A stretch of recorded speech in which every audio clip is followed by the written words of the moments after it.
Y ahora sí que sí empezamos ya la explanada y además lo vamos a hacer hablando de literatura, pero no como estamos acostumbrados. Hoy no venimos a presentar ningún libro porque el libro del cual vamos a hablar ya no merece casi ni presentación. Es uno de los más ilustres de la literatura universal.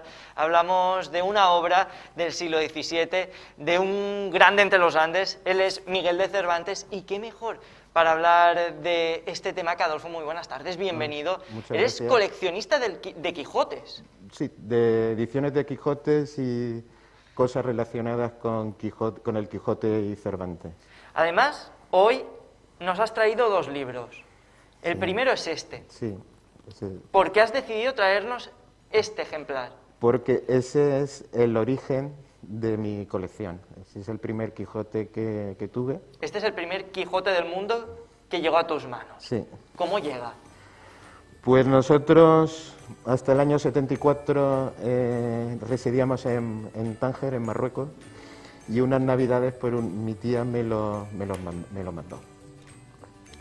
Y bueno, mi tío estaba con la ilusión de que hiciéramos una colección de algo, y entonces cuando vino en uno de sus viajes, pues vino a pasarlo con nosotros en unas vacaciones de Navidad o de Semana Santa y tal.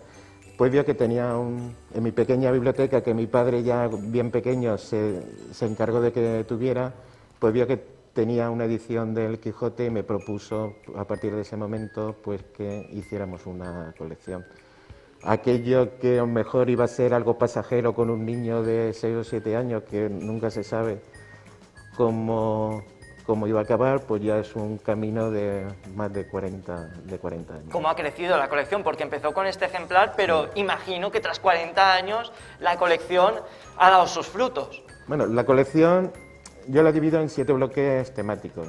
En la colección pues están las que todavía no está acabada, de las ediciones escolares. También está, bueno, ediciones que todos tenemos en nuestra casa. Sí, las que podríamos tener Sí. cualquiera. Luego están una parte que es de cine, otra parte que son estudios relacionados con el Quijote y Cervantes, el Quijote, no sé si he dicho, del cine, Sí. Quijote y la música, bueno, y luego Todo lo pues, relacionado. todo lo relacionado, y luego pues sellos significativos, álbumes de cromos, etcétera. ¿Cuál es la pieza más antigua que tienes dentro de tu colección? Pues la pieza más antigua, pues creo que es una de 1800. 1800, es decir, del siglo XIX, hace 2 siglos. Sí, de 1800, que es el manual alfabético del Quijote. De ese año, esa es la más antigua y creo que hay alguna cosa más. ¿Y cuál es a la que le tienes especial cariño además de esta? Pues Por ser la primera, sí, imagino. pues la que le tengo también mucho cariño pues fue una edición infantil juvenil que me regaló mi hija porque sí, se le ocurrió un día que iba con su abuela y le dijo: vamos a comprarle a papá este Quijote, y ese pues le tengo. Claro, la pasión por el Quijote imagino que también la has trasladado a tus hijos, es como esa herencia que les dejas. Sí, bueno, yo tengo una hija y puedo contarte una anécdota, pues cuando ella está en quinto de primaria. Y cuando estaba en primero de primaria y fui a recogerla, que seguramente por habían dado las profesiones y cuáles eran las profesiones de sus padres, pues cuando llegó a mi hija, pues la profesora le preguntó: bueno, ¿y tus padres a qué se dedican? Dice: pues mi madre es enfermera y mi padre trabaja en los Quijotes. A lo cual la profesora, porque se quedó sorprendida, porque seguramente no había escuchado nunca esa profesión, y claro, cuando fui a recoger a mi hija me llamó. Dice: oye, me ha dicho la niña que tú trabajas en los Quijotes. Digo: bueno, no exactamente, Pero sí que se podría decir. pero me dedico, bueno, pues me dedico a estudiar cosas del Quijote y a coleccionar cosas del Quijote. Gran parte de tu día a día imagino que está vinculado con Miguel de Cervantes y con todo lo que se ha contado de esta novela, de esta Pues obra. sí, bueno, participo en algún congreso. El último que participé fue online, obviamente, por el tema de la pandemia, que se hizo en Azul, en México, en Argentina. Ah, mira. Y bueno, pues allí pues vas aprendiendo de los diferentes estudios que se están realizando y tal. Y bueno, y aparte pues también tengo contactos con cervantistas de la Complutense y bueno, y cambiamos ideas y tal. Y lo último que he hecho, pues junto con José Manuel Lucía, participamos en un proyecto de la Universidad de Bogotá, en una película que era un tal Don Quijote. Bueno, contactaron conmigo a través de, porque me vieron por internet, que había hecho algo, que era coleccionista. Él también, José Manuel Lucía, aparte de ser cervantista, también es coleccionista. Y bueno, pues me dijeron que se quería participar y que ya de algún tal, pues bueno. Y lo hiciste, sí, claro, no puede ser de otra manera. Además, esta colección, que además estuvo en el Palacio Provincial, Palacio, sí, en esa Diputación de Alicante hace unos años, va a trasladarse, lo voy a leer textualmente, a Argamasilla del Alba. De Alba, sí. El próximo 2 de abril. 2 de abril, si no pasa nada y el COVID no lo permite. Ay, sí, Dios mío. Porque ya la hemos suspendido 3 veces. Y ya me dijo el jefe de área, digo, Adolfo, ¿la hacemos? Digo, pues ya por amor propio. Hay que hacerlo, hay que hacerla. También hay la posibilidad de que más o menos lo que se va a ver allí, yo creo que en un 90%, que eso también pues estamos condicionados pues, a que las salas no son iguales, lógicamente, y tal, y bueno, pero más o menos lo que se va a exhibir en Argamasilla, yo creo que en un 90% va a ser lo mismo que se exhibió en la Diputación. Y luego, pues, la posibilidad de que participe con un traje relacionado con la temática cervantina Lorenzo Caprile. Que lo iba a hacer de una manera desinteresada, porque yo lo llamé para otra historia, porque ella era figurinista del teatro clásico, y le pregunté si a él había hecho algo tema de Cervantes. Me preguntó, pues mira, no, pero ¿por qué me preguntas esto? Digo, porque voy a hacer una exposición y que si quiere participar. Le gustó la idea, me dijo que sí, y digo, bueno, pues nada, porque bueno, yo no, a Lorenzo Caprile lo conocemos, yo por lo menos lo conozco por la televisión. Pero bueno, ella es significativo que una persona del renombre de Lorenzo Caprile, que no te conoce de nada, pues que le guste el proyecto y que quiera participar de una manera desinteresada.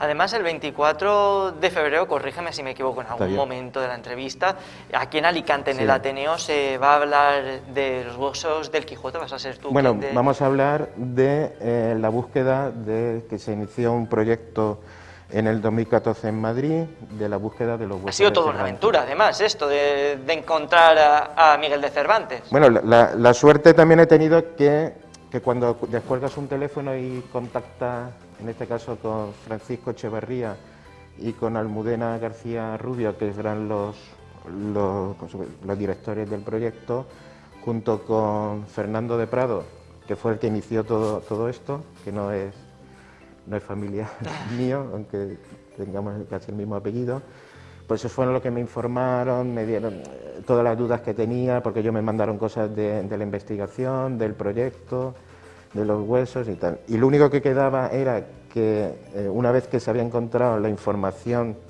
que más o menos no, que la información que ya dejó clara que los huesos que están en las Trinitarias son los huesos de Cervantes, fue con Martín Perellón, porque estaba buscando en el archivo conventual la posibilidad de encontrar el testamento de Cervantes, que eso nos diría muchas cosas del autor, porque de Lope de Vega se sabe, si no todo, casi todo. Sí, de Cervantes también hay mucha confusión. Y de Cervantes se sabe bastante poco. Entonces, encontrar el testamento de Cervantes ayudaría mucho a conocer de una manera más concreta a la figura de Cervantes. Dicho esto, no me quiero despedir de ti sin antes hablar de este libro que también has traído. Sí. ¿Cuál es? Pues es una edición juvenil del año 48, editado por la Fundación Eva Perón.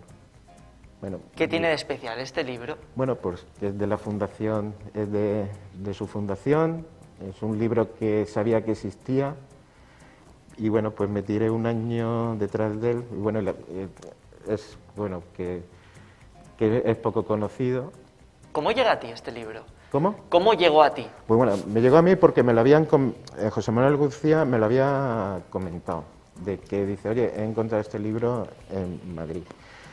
Y bueno, y él me habló de él. Y entonces pues yo me puse a buscarlo por internet y estuve casi un año y tal. Y está restaurado. Porque yo tengo aquí en Alicante pues a un encuadernador, restaurador, que porque en mi casa hubo un incendio y se salvaron. Y del calor, muchos de los libros... Se despegaron. Se están, del calor, pues se están deshaciendo. Entonces, pues bueno, me encontré a un gran encuadernador de aquí de Alicante, Chema, y entonces pues me ayuda eso. Y entonces lo encontré buscándolo a través de páginas web, de libros viejos de ocasión, en Torrelodones. Estaba en muy mal estado, pero digo, bueno, pues es la única manera de tenerlo. Dicho esto, y ya llegando al punto final de la entrevista, ya por conocerte un poco más, Adolfo, ¿cuál es tu capítulo favorito de esta obra de Pues yo creo que Quijote? como mucho es el de los molinos de viento. Yo creo, y también cómo pasa, y de la figura de del Quijote y de Sancho, que Sancho aparece como un loco al principio de la obra. Sancho es el que le da gordura a toda la trama, y luego cuando termina la obra cambian totalmente los roles. Y yo creo que ese cambio, bueno, no, yo creo que no, es así, ese cambio de cómo empiezan los personajes al principio de la obra y cómo terminan, yo creo que por eso se le llama a Cervantes, que fue el que dio origen a la novela moderna. Claro, la evolución de los personajes. Sí. Pues muchísimas Nada, gracias, a Adolfo, vosotros. por venir. Recuerden, 24 de febrero en el Ateneo, es gratuita la entrada. Sí, a las 7 de la tarde. Lo único que está un poco condicionado es el aforo por el tema del COVID. Pues bueno, ahí lo dejamos, a las 7 de la tarde, 24 de enero, y si se quieren acercar, dígame el título, el lugar, Argamasilla del Alba. Lo he intentado decir 2 veces y siempre... Argamasilla de Alba es el 2 de abril, la inauguración, sábado, y bueno, si quieren darse un viaje, el pueblo es precioso. Pues mira. Y si se quieren dar un paseo... Pues, 2 motivos para hacerlo, para conocer el lugar y además conocer también un poquito más a Cervantes. Muchísimas gracias por venir esta tarde. Nosotros continuamos, no nos vamos, seguimos, porque la publicidad manda, pero enseguida estamos de vuelta con Juri para hablar de diseño.